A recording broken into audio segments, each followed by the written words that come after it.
Bonjour à toutes et à tous et bienvenue dans l'École du Futur. Au programme aujourd'hui, on va commencer par notre focus. Elle est mondialement reconnue pour avoir transformé le domaine scientifique de la génétique moléculaire. Et elle a reçu le premier prix Nobel de sciences remporté par deux femmes ensemble. On découvre le portrait d'Emmanuelle Charpentier dans un instant. Et puis elle a une idée derrière la tech. Lisa de Bernard est avec nous aujourd'hui. Bonjour Lisa. Bonjour Philippine. Quel va être l'objet de votre chronique aujourd'hui? On va parler de la plateforme de revente de vêtements Vinted qui a ouvert une toute nouvelle catégorie. On en parle dans un instant et puis c'est notre grand sujet du jour. On en a même deux. On plonge au cœur de l'actualité tech avec d'abord l'intelligence artificielle. Est-ce qu'elle est en train de révolutionner la manière dont on interagit avec la technologie alors qu'on a tous pris l'habitude d'obtenir des réponses instantanées et parfois erronées de la part des IA génératives? Un nouveau modèle promet de changer la donne. Et puis on va parler en deuxième partie d'émission de la plainte de l'UFC Que Choisir contre 7 géants du secteur des jeux vidéo.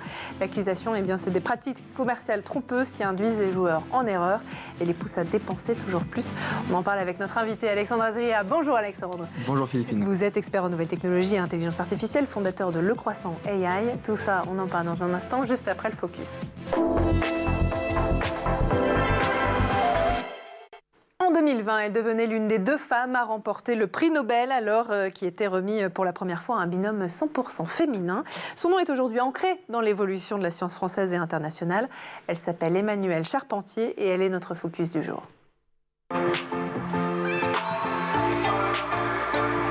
Rencontre avec Emmanuelle, première. Malgré son savoir et son investissement, jamais Emmanuelle Charpentier n'aurait pensé pouvoir un jour inscrire son nom à la très courte liste des femmes françaises ayant remporté le prix Nobel. Diplômée d'un doctorat à l'Institut Pierre et Marie Curie, elle poursuit ses recherches en multipliant les post-doctorats. À partir de 2014, elle se focalise sur une branche de la génétique, la technologie CRISPR-Cas9. Le travail de mon laboratoire concernant la technologie du génie génétique CRISPR-Cas9, aussi appelé ciseaux, couteau suisse ou boîte à outils de l'ADN. Vous pouvez voir des ciseaux représentés sur cette diapositive qui coupent de l'ADN. Découverte il y a seulement 6 ans, cette technologie est aujourd'hui considérée comme l'une des percées les plus importantes en biotechnologie. CRISPR-Cas9 a changé le domaine des sciences de la vie. Les scientifiques du monde entier développent cette technologie dans des applications innovantes dans la médecine, l'agriculture et la biotechnologie. Les perspectives qui accompagnent CRISPR-Cas9 sont très prometteuses, notamment dans le traitement potentiel de maladies génétiques humaines. Et la technologie est déjà utilisée pour relever divers défis agricoles. Une découverte digne du bricolage, décrite comme les ciseaux moléculaires, qui consiste à couper les morceaux défaillants de l'ADN pour venir les remplacer par un autre. Cette découverte pourrait permettre de guérir certaines maladies génétiques, mais également pouvoir aider au niveau de l'agriculture. D'ici quelques années, nous pourrions voir arriver des plantes plus résistantes à la sécheresse ou au froid grâce à Emmanuelle. 25 millions, c'est le nombre d'Européens atteints de l'une des 7000 maladies rares. Trouver le remède miracle pour chacune, le rêve de scientifiques du monde entier. Et si CRISPR-Cas9 était la clé de ce défi hors norme? CRISPR-Cas9, on parle de lui souvent comme des ciseaux. Leur particularité, couper l'ADN à un endroit précis du génome dans n'importe quelle cellule. Ça veut dire pouvoir modifier de manière super spécifique un nucléotide dans les billions de nucléotides qu'on a dans le génome. Le fait assez surprenant est que la Française Emmanuelle Charpentier n'aurait probablement jamais pu faire ses découvertes si la biologiste avait décidé de rester sur le territoire français. En effet, une partie de ces découvertes sont considérées comme de l'OGM et donc interdites en France. Je vous remercie pour votre attention. À une époque où la rapidité est devenue la norme, doit-on ralentir pour mieux réfléchir? C'est précisément l'approche qu'a choisie OpenAI avec son nouveau modèle Strawberry, conçu pour offrir des réponses plus précises en prenant le temps de réfléchir. Ce modèle soulève aussi plusieurs questions. Comment l'IA peut-elle équilibrer la précision, l'efficacité et jusqu'où peut-elle aller pour se rapprocher de la pensée humaine? On pose la question à nos invités tout de suite dans la première partie du talk. Alexandre Azria et Lisa de Bernard sont avec moi à mes côtés justement sur le plateau pour en parler. Alors déjà, première question peut-être pour vous Lisa, pourquoi OpenAI, donc la maison mère de ChatGPT, a choisi de lancer un modèle plus lent dans un marché qui, soyons très clairs, valorise plutôt la rapidité des réponses? Alors, déjà, ce qu'il faut rappeler, c'est qu'en parallèle de ce nouveau modèle, donc Strawberry, qui fait partie d'une série qui s'appelle O1, on va avoir toujours le développement d'autres intelligences artificielles. Bien évidemment, on a ChatGPT 40 qui est sorti au printemps dernier, qui permet de faire de la visioconférence. Donc, pour le coup, d'avoir énormément de rapidité, puisqu'en fait, on a une conversation avec l'IA.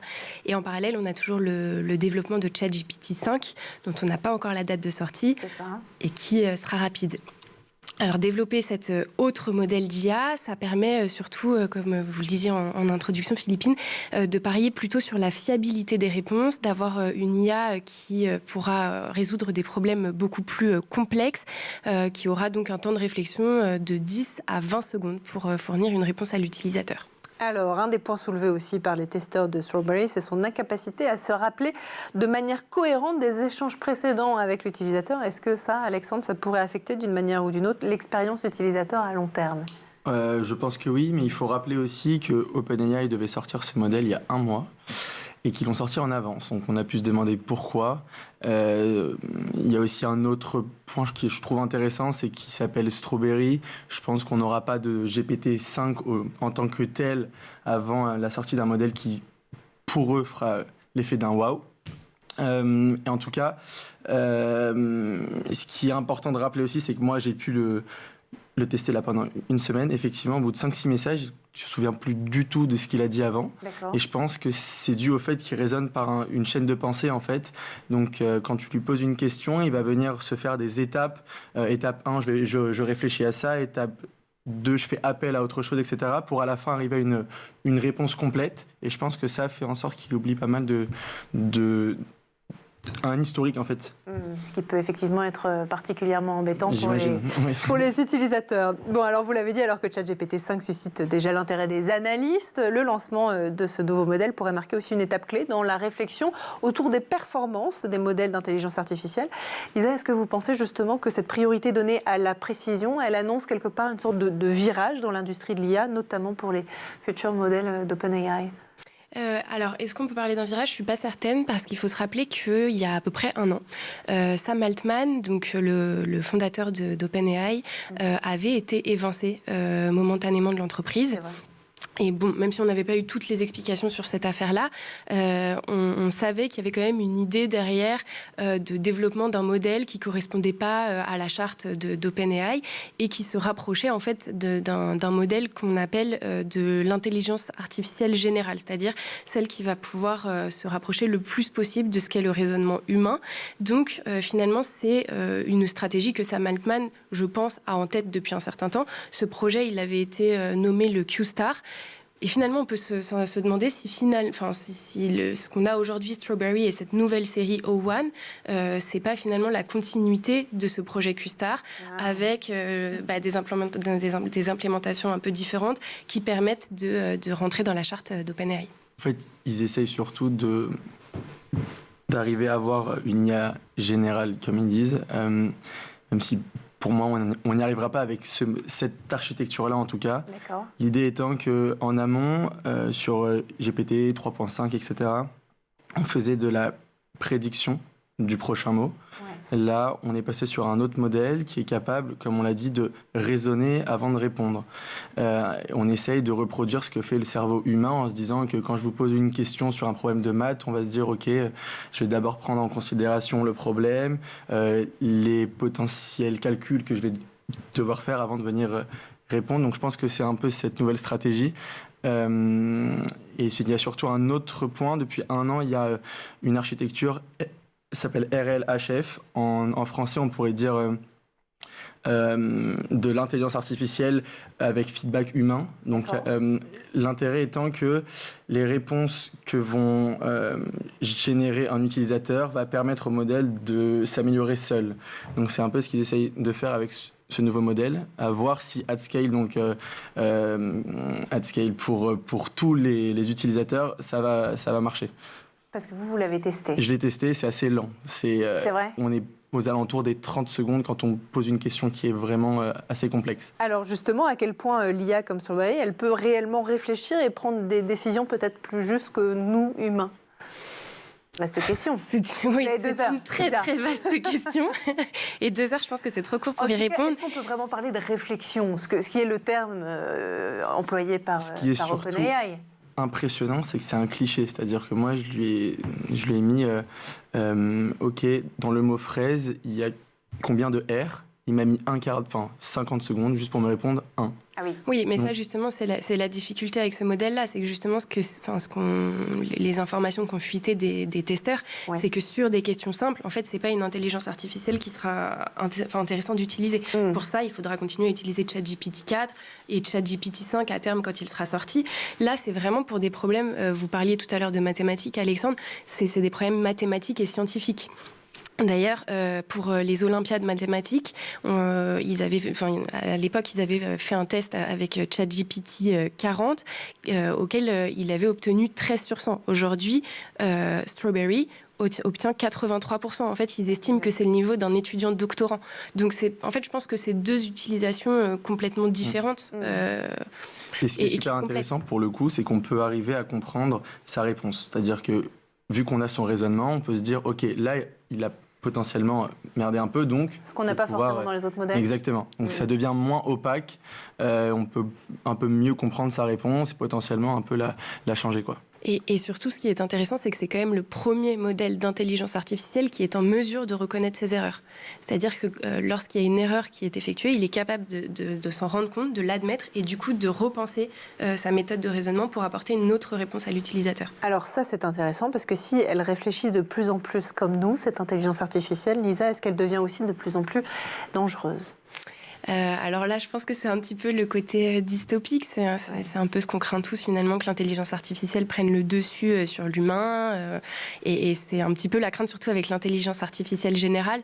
Mais bon, je pense que pour le coup, on en est quand même encore assez loin. Parce que même si aujourd'hui, par exemple, le nouveau modèle de ChatGPT est forcément bien plus performant, il y a toujours des erreurs qui sont faites. Donc finalement, on n'en est pas encore arrivé à ce stade où... on va tous être remplacés. Exactement. Il y a encore du chemin. Parce qu'OpenAI, la maison mère donc, de ChatGPT, le dit lui-même à ce sujet. Nous sommes conscients, je cite, que ces nouvelles capacités pourraient constituer la base d'applications dangereuses. Pas rassurant, ça. Alexandre. À partir du moment où il a l'accès à l'information et qu'il peut se mettre à réfléchir un peu plus en profondeur, on peut se dire qu'il est capable de faire des choses malsaines, dont, à mon avis, si on demande au nouveau modèle de faire une bombe, je pense qu'il est capable de nous donner un mode d'emploi assez précis. Vous voulez réagir à ça? Oui, parce que quand même, il faut nuancer, c'est qu'au-delà de ça, ils ont quand même rajouté aussi des paramètres sur la sécurité. C'est une intelligence artificielle qui est beaucoup plus sécurisée que les modèles précédents. Donc... Même s'il y a des nouvelles stratégies de cyberattaque avec de l'injection de prompts malveillants qui fonctionnent assez bien et on est capable de contourner beaucoup de choses. Donc, c'est la bataille de la bataille. Bon, génial. On va continuer à parler de toute façon de ces sujets-là dans un instant. D'abord, on va faire un petit tour du côté de la planète tech.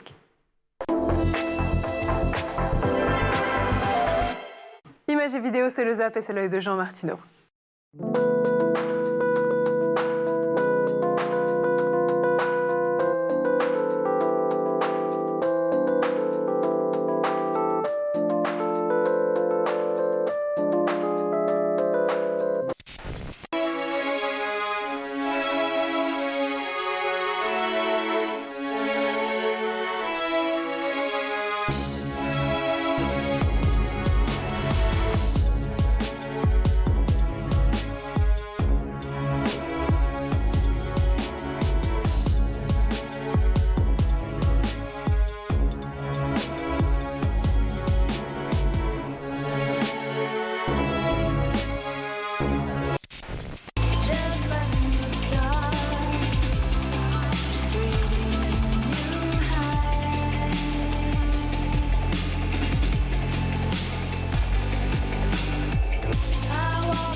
on est de retour toujours sur le plateau de l'École du Futur et en compagnie de notre invité aujourd'hui, Alexandre Azria, expert en nouvelles technologies, en IA et fondateur de Le Croissant AI. Mais juste avant de reprendre nos discussions, on va laisser place à la chronique de Lisa de Bernard qui a une idée derrière la tech. Vous en avez sans doute entendu parler, la majorité d'entre vous l'ont peut-être déjà même utilisé pour vider vos placards. La plateforme de vente et d'achat de vêtements et d'objets de seconde main Vinted a ouvert, Lisa, il y a quelques jours de cela, de nouvelles catégories pour répondre à la demande toujours croissante de ses utilisateurs. Et oui, cette plateforme lituanienne qui a donc été lancée en 2018 et comme vous le disiez, qui est utilisée initialement pour revendre ses vêtements et ses accessoires a lentement glissé au fil des années vers la revente d'objets en tout genre. C'est devenu une véritable caverne d'Alibaba. À côté des vestes, des chaussures, des sacs à main, on trouve désormais tout un tas d'autres articles qui n'ont plus grand-chose à voir avec ce qu'on avait initialement, comme des livres ou des plaids. Sauf que le problème, c'est que jusqu'à la semaine dernière, il y avait encore un petit trou, un petit manque, puisque certaines catégories d'objets n'étaient pas encore référencées et des objets qui en plus sont de plus en plus présents sur la plateforme, les objets électroniques, mais c'est désormais chose faite. Alors justement, que va-t-on retrouver dans cette nouvelle catégorie ? Eh bien, la gamme de produits proposée est assez large. Elle va du sèche-cheveux au chargeur de téléphone portable, en passant par des consoles de jeux vidéo ou des liseuses. Et tous les objets électroniques, malheureusement, ne seront pas admis. Par exemple, les smartphones, les ordinateurs, eux, ne le seront pas. Et dans un communiqué, Vinted a expliqué que, par ailleurs, si vous ne trouviez pas justement de sous-catégorie pour l'objet que vous souhaitez vendre, eh bien, c'est qu'il n'est probablement pas admis sur la plateforme, du moins pour le moment. Alors Lisa, vous nous le disiez en début de chronique, ça fait déjà quelques années que les utilisateurs ont pris bien la liberté de vendre ce type d'objets sur Vinted. Alors pourquoi créer maintenant une catégorie et quel impact ça va avoir ? Eh bien, l'idée, c'est avant tout de faciliter la vie des utilisateurs, mais aussi des vendeurs, avec notamment ce qu'on appelle le référencement ou tout simplement la visibilité des produits.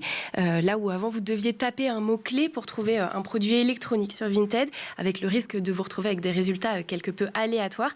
Aujourd'hui, vous aurez une véritable catégorie organisée, un catalogue qui vous permettra d'accéder à tous ces articles. Alors Lisa, supposons que j'achète justement un article électronique et quand je le reçois, il ne fonctionne pas. Est-ce que je suis protégée ? Parce que sur cette plateforme, c'est vrai, pour vendre, il est obligatoire de prendre ces articles en photo. Donc pour des vêtements, c'est assez facile de voir si ça va, s'il y a un défaut. Mais pour des produits comme ça, c'est forcément plus compliqué. Effectivement, mais comme pour l'ensemble de ces produits, Vinted a ce qu'ils appellent une protection acheteur sur toutes les transactions. J'insiste, vraiment toutes les transactions qui vont de la cravate de 2 à 2 euros à la montre connectée à 500 euros. Lorsque vous effectuez un achat sur la plateforme, vous verrez toujours apparaître au moment de payer une petite ligne supplémentaire qui correspond à cette fameuse assurance dont le montant dépend par ailleurs du prix de la commande et qui permet en cas de non-conformité de produits défectueux ou s'il y a eu un souci durant le transport à l'acheteur de signaler le problème sous 2 jours et de soumettre une réclamation, ce qui va donc momentanément bloquer la transaction le temps que la solution soit trouvée et s'il n'y a pas de solution, eh bien l'argent n'arrivera jamais jusqu'au vendeur et vous sera restitué. C'est bon à savoir. Alors on a longuement parlé avec vous de cette catégorie électronique, mais il y a une autre catégorie aussi qui a également vu le jour, c'est celle dédiée aux vêtements de créateurs pour les objets de luxe. Oui, tout à fait, et ça fonctionne globalement sur le même système, à ça près que la plateforme va authentifier les pièces mises en ligne, l'objectif étant bien évidemment de lutter contre la contrefaçon, un service d'authentification donc qui a déjà fait ses preuves sur d'autres plateformes spécialisées dans la revente de pièces de créateurs comme Vestiaire Collective par exemple, et ça fonctionne plutôt très bien. Vous utilisez, Alexandre, Vinted ? Un petit peu. Un petit peu ? Peut-être bientôt pour vendre des objets électroniques ? Ça un petit peu plus déjà. C'est vrai. Bon, merci beaucoup en tout cas Lisa pour cette chronique. On lance tout de suite la deuxième partie du talk. Et pour cette deuxième partie de débat, on va parler de l'association de consommateurs Que Choisir, qui a engagé, si vous ne le savez pas, c'est effectivement au cœur de l'actualité maintenant, des poursuites contre plusieurs éditeurs de jeux vidéo majeurs. Elle accuse notamment ces derniers de pratiques commerciales trompeuses, une démarche qui met en lumière les préoccupations croissantes concernant la transparence et l'équité dans l'industrie du jeu vidéo, avec des accusations visant des titres populaires comme Minecraft, Fortnite ou encore les jeux EA Sports. Alors justement, comment fonctionne concrètement, peut-être pour commencer avec vous, Alexandre, les monnaies virtuelles dans les jeux vidéo et quel type d'achat tout ça, ça permet ? Écoutez, déjà, ça fonctionne, comme vous l'avez dit, comme une monnaie virtuelle. Donc, on arrive sur le jeu et si on veut améliorer son expérience, on est capable de venir acheter des gemmes ou autres qui vont permettre de venir acheter, par exemple, sur FIFA des joueurs ou sur Clash of Clans des gemmes pour faire son hôtel, etc. Donc c'est des choses qui sont vouées à permettre à l'utilisateur de faire plus que ce qu'il est capable de faire en temps normal. Ce qui est reproché par l'UFC Que Choisir, c'est que ce système, ça favorise des dépenses non réfléchies chez les joueurs. Est-ce que vous comprenez ça ? On sait que les joueurs sont souvent jeunes, entre 13, 19, 20 ans. Ouais. On sait que c'est souvent des gens qui n'ont pas encore une indépendance financière quelconque, donc ils se reposent généralement sur la carte bleue de leurs parents. Et c'est des gens qui aussi subissent en tout cas moi je parle de mon expérience, des pressions un peu sociales quand tu joues à FIFA et que tu as une équipe pas exceptionnelle et donc tu as envie de venir améliorer les joueurs que tu as, etc. Acheter, ça te paraît peut-être une norme aujourd'hui. Ça m'est arrivé et c'est surtout des achats un peu compulsifs qui sont faits par les jeunes. Ça, c'est sûr. Dans quelle mesure l'utilisation des monnaies virtuelles, elle incite justement à des achats impulsifs et excessifs, Lisa? C'est un modèle économique de microtransactions qui peut être dangereux aussi à terme?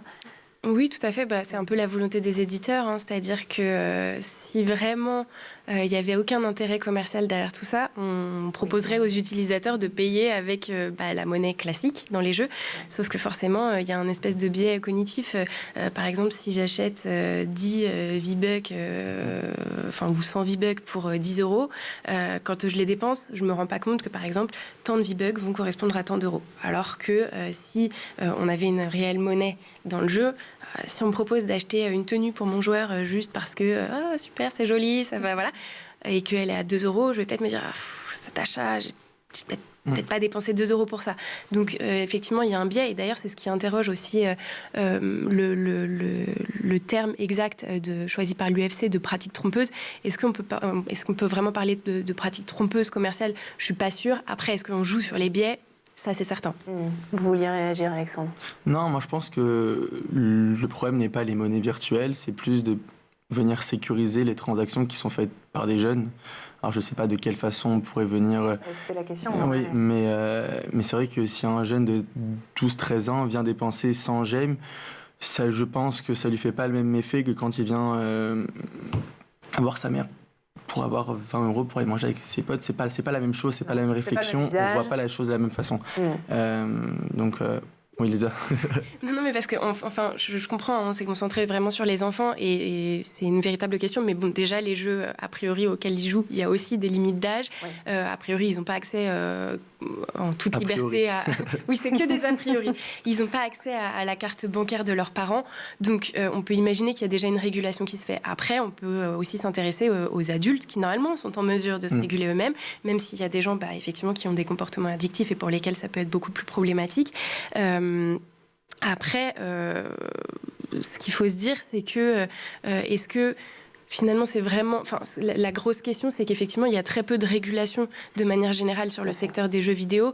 Et c'est un peu tout le problème. Par exemple, on avait eu le cas des loot box, qui sont donc en fait des espèces de lots d'items qu'on peut obtenir grâce à un système a priori arbitraire, et où il y avait eu toute une bataille parce que justement, ils ne voulaient pas être catégorisés dans les jeux de loterie, etc. Parce que ça posait des problématiques en termes de réglementation. Voilà, exactement, et de régulation.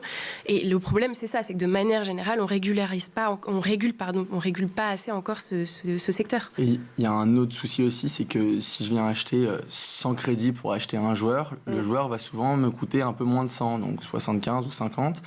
Et avec ces 25 ou 50 restants, je ne peux pas acheter grand-chose, donc je vais devoir repayer pour venir faire un autre achat.